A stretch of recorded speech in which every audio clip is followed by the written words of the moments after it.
Congratulations, Cindy, on your Teacher of the Year award. Can you tell me how you became involved in CTE education? Yes, in high school, I always wanted to be a teacher. However, my love was history, and that was really what I wanted to do. But I came from a long line of educators, and my mom was an elementary school teacher, and she said, you know, it'll be difficult for you to find a job. There's so many teachers out there. And so I went and I majored in business in college at the University of Georgia. And I ended up getting a dual degree in management information systems and marketing. So I finally graduated and applied for graduate school the next day. And I was like, you know what? I'm going to go teach. The rest is history. I love every single moment of my job.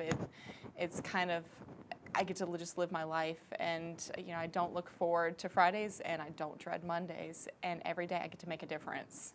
Would you mind sharing with me what your proudest accomplishment has been in your career? Well, I had the opportunity last year to travel to Honduras to teach at an entrepreneurship, it was the first international entrepreneurship for a nonprofit organization called Real Edge.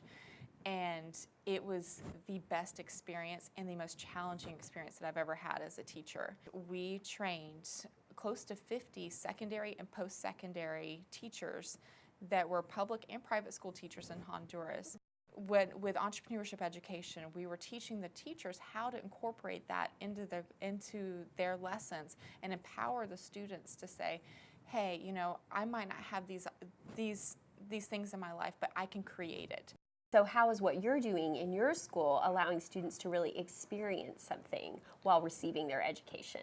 Well, the beauty of what I do is in entrepreneurship education is that the students get to design their own learning, and they get to focus on something that they already enjoy, and then the learning comes second.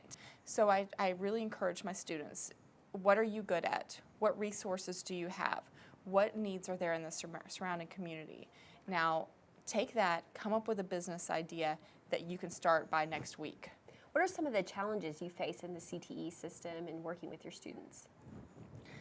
Well, I actually have a very supportive district, and I don't come across many challenges, except for my program is really dependent on business involvement and having local entrepreneurs come in and support the program. The challenge that I faced is that now that I'm teaching it in a different format with embedded curriculum, they actually earn language arts credit at the same time as entrepreneurship. I team teach with a language arts teacher now.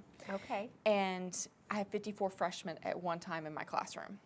So going from double the size of the class, I have to have about 9 to 10 business professionals that volunteer to come in on one day. I think that's a powerful message. Express Employment Professionals is always looking for a better way to bring people into the workforce and encourage that. We often hear that students leaving school are not often prepared for the workplace, but I think that this is a good way for businesses to step out and actually impact change in that way. Instead of just facing that frustration of finding the right workers to enter their business, they can go into the schools and partner with the teachers to help prepare them to enter the workplace. What would you say to a business that's considering giving back in this way? Thank you. I mean, that's huge. You're making a difference in the lives of students. And these kids, they grow not just by sitting there and turning an assignment or doing a project. They grow through experience. And when you have a business professional that comes in and donates their time and volunteers to serve the kids, it's amazing what happens. Those kids go from here to rising up to here. What would you say to someone considering becoming a member of ACTE? When you're a new teacher, you're in survival mode. And what ACTE does, it provides you with resources, advocacy, and also a support group of great teachers around you that you can learn from and get involved. I mean, that's the best way to strengthen yourself as a teacher. And if you strengthen yourself as a teacher, you're better in the classroom, and guess what? Your kids are going to be better. And that's what it's all about. It's about serving the kids. And ACTE is the vehicle to success to be able to do that.